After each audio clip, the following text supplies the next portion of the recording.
What's up, Miss Chips? Finally got your work done? Come get some rest. Don't worry, I'm not tired. Just come here, will you?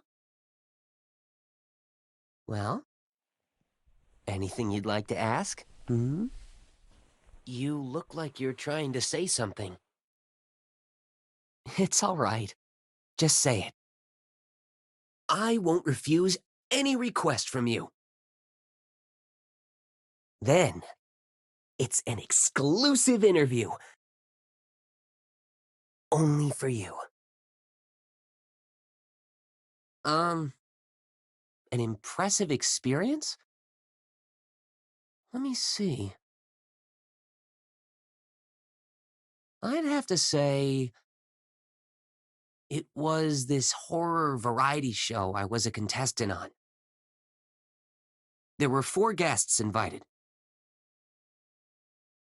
We were all done with work.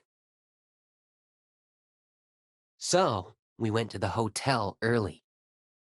That night, the agent said we could take a look at the shooting site, so we wouldn't get freaked out and embarrassed during filming the next day. Of course, we didn't think we would, so we slipped out of the hotel and went to the site. Yes, we did it anyway. Guess what that place was? I'll give you a reward if you can guess. It was an abandoned hospital. We had no idea what they were thinking. The moon was bright, street lamps buzzing. A stone statue stood behind the rusted iron door. The yard was overgrown with weeds. The sound of water could be heard out of nowhere. Drip, drip, drip. There was this guy on our team. Let's just call him Andrew. He said, "Why don't we?" Before he could finish, a gust of wind blew through. The seemingly heavy door was slowly pushed open. We exchanged looks with one another and agreed to take a peek behind the door before we went back. We promised no one would run. I was trailing behind the others, and I happened to glance back. At that moment, the stone statue that was supposed to be near the gate was towering right behind me. Its eyes snapped open, and its face approached my ear. "You're late." But I didn't mean to scare you. Don't be afraid. Okay, I'll continue. We turned around and tried to rush back to the hotel, but the doors somehow wouldn't open. We looked back again, and the statue was gone. So we decided to go back. But just then, the closed door behind Andrew swung open, and Andrew fell right through it. His shriek was heard in the cold wind. Then the door snapped shut. We were so frightened, banging on the door like crazy, but it wouldn't budge, as if it were welded tight. I looked around and found a broken window. I climbed through it, but he couldn't be seen behind the door. I took a closer look and saw the door was bolted. The smell of paper ash filled the room. We were confused. We knew we couldn't leave Andrew behind, so we decided to venture into the house. Suddenly, it started to rain heavily outside. Meanwhile, from the end of the corridor, the sound of a lullaby could be heard. It was Andrew's phone lying on the ground.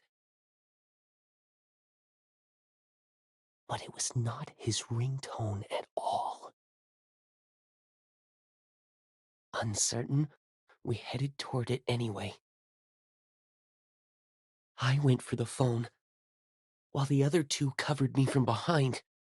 As I was about to pick it up, I saw a child's red shoe from the corner of my eye. The lullaby from the phone was still humming. The little girl's voice pierced my ears out of nowhere. You are late.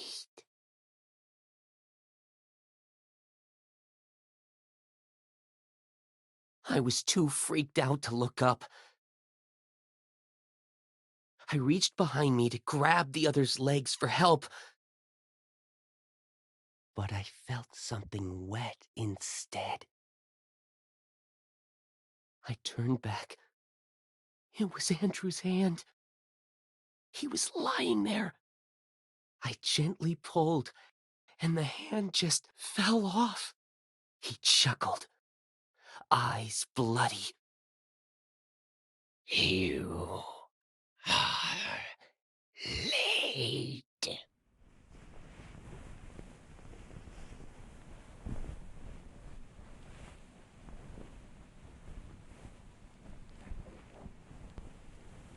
Sorry.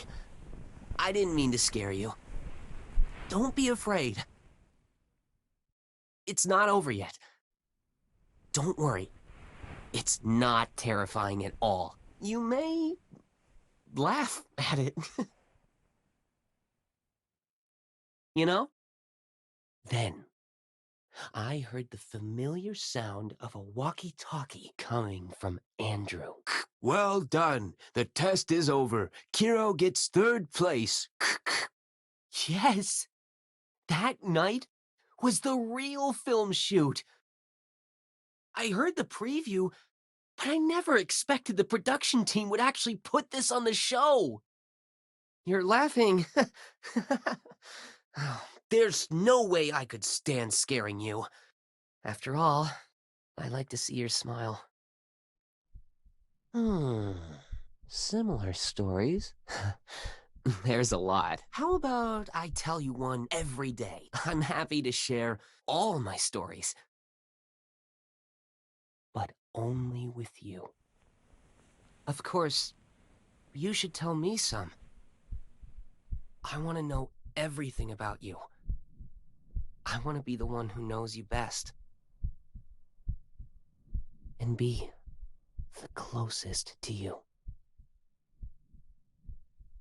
Being close makes you want to sleep? You must be tired. I'm sleepy too. All right, let's hit the pillow then.